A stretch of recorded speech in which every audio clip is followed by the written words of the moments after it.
Okay, so I feel like I've caught you pretty much up to speed on the 9 years of my life, one doctor in charge of my care, moving into Cedars-Sinai, them telling me what it was, etc., going back to my doctor, telling him I'm having surgery.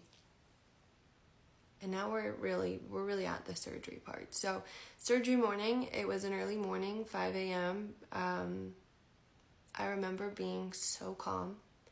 I had absolutely no fear about anything. And I really dove into Psalm 23. Because I was in the valley. I was walking it. And I genuinely was okay. I think I was more sad for my family and what it looked like to them and how it was affecting them. But surgery morning, I wore a pink sweatsuit. I showed up. They put me into the, holding area and then the back room. And I remember telling my fiance, he was my boyfriend at the time, but my fiance, I remember telling him, you've all been a part of the journey to this point, but no one's going to see the inside of that operating room except for myself. And there's going to be one place in this hospital that none of you are going to know but me. And it's been 2 years, and I can still smell the operating room, and I can see it, and I can feel it, and I can map it out, every corner of it. But I just remember that part being incredibly intense and saying goodbye, because I just remember saying goodbye.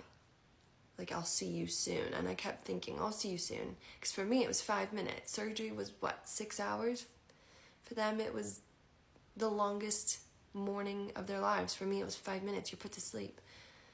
So when I'm in this triage area in the back, the anesthesiologist comes up. Hi, how are you? What's your name, your age, all the things. Have you ever had surgery? Well, I just said, I've had my wisdom teeth out. So you've never had major surgery? No, I've never had major surgery. So he's walking me through the amount of IVs I'm going to have and what's going to happen in there and pain medicine. And mind you, I had never done any kind of bad thing as a kid.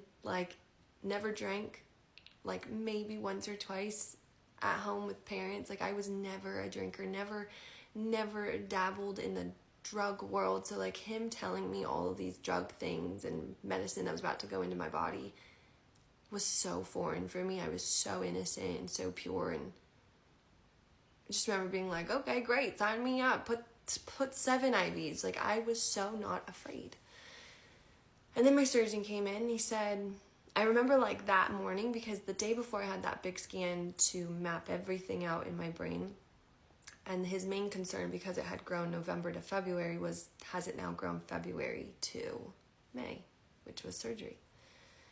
And so he said, my main concern is your optic nerve and making sure we don't lose peripheral vision. And he kind of explained to me what that meant and where I wouldn't see certain things if he had to cut the tumor close to those nerves. And I know that Sunday scan was for him to decide those decisions. So Monday morning, 6 a.m., I'm laying in this triage room, and I don't know if he told me it to be hopeful or to guard my heart, but he said, all's gonna be good. I've got enough room. I'm good. I'm gonna go in there, and we're gonna save your vision, and I'll see you in there, kiddo.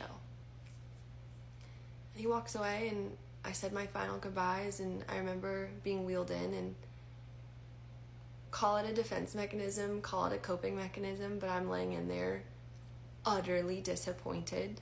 I laid in this operating room, and I'm looking around at 20 people, and I'm like, where's the viewing gallery? This isn't Grey's Anatomy. This isn't how it looks on TV. And I was so disappointed. I was like, where's every other doctor that wants to watch this really cool, fascinating version of my skull coming off? I was hyper and calm. I remember the room. That I went into. It was, surgery room number 5. And I just remember not seeing a viewing gallery, and then them laying me down and talking me through going to sleep. And I said, okay, I'm ready. But then, sure as day, I had to throw out some fun facts. So I'm laying there, about to have massive surgery that I just found out about, processing it, thinking about my poor parents in the waiting room. My siblings are in the waiting room, my boyfriend's in the waiting room, my friends are at work. I mean, I'm over here laughing with my doctors and telling jokes and talking about Grey's Anatomy, and they lay me down to give me oxygen, and I lay there and I said, you guys want to know if I'm backed? And they were like, yeah, sure. And I start teaching them about aviation. I said, we can't use your oxygen. You guys have medical grade. And all these doctors are looking at me. The anesthesiologist is looking at me. My private nurse is looking at me like, who is this girl? And I'm sitting there like, yeah, you guys have medical oxygen and that has water in it. And we use aviation grade oxygen because there's no water in it because it can't freeze in the aircraft. Otherwise, it will freeze in the aircraft if we use your oxygen. And I went on this tangent about pressurized systems and turbine engines and oxygen systems. And I'm laying on the operating table about to have my brain cut open, telling them a story about oxygen. So they had this little, like, one person was in charge of alerting my family every couple, hours or minutes. And that was the first text they got. Your daughter is doing just fine. She is in here educating us on oxygen theory and pressurization. We'll update you in a minute. And that's really the last thing I remember, because obviously they then started the surgery, and surgery went great.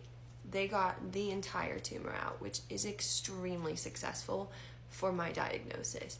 Most diagnoses, the people that have what I have, they only get 50, 75, 95% of it. They got 100% of my tumor out, and they got margins out, and they did not have to come near my peripheral vision or my optic nerve.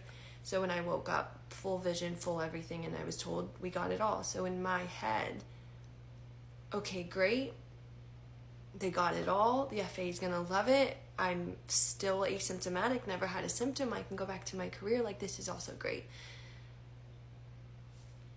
And it still was fine, really. And I mean, it wasn't. It turns real bad. But my positivity was fine, and my courage was fine, because now one by one, families coming in saying hi, and I was infatuated with my team of doctors. Like, Mom, meet, Lindsay, she's over here. Mom, meet Sam, he's over there. Like, I was infatuated with them. I thought they were the coolest people in the world. I think because I had just had my life saved. So I was just mom, dad, sister, brother, sister-in-law, other brother, boyfriend, you're all great, but meet my nurses. Like, they're fantastic. And that was like, I remember feeling bad about it now, because I've heard their version of the story. Like, you didn't care about us. You didn't say hi. You were nurses.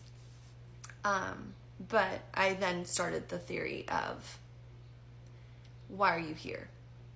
And I told everybody on the ward that I was there for my shark attack, that the shark bit my head, and I was there for the shark attack. And I took the joke a little too far, and I'm sorry, but it was a coping mechanism, and the nurses knew I was kidding. And then they started saying, the neurological evals, like, does she really know where she is? And I was like, no, I know. I'm on the 6th floor, room, 8, or I, at that point, was moved to 8007. Like, I have a really good memory. But I was like, no, I know it's not a shark attack. But let's talk about the next section, because weight gain from surgery went really well, and the next section's hard. So let's talk about it.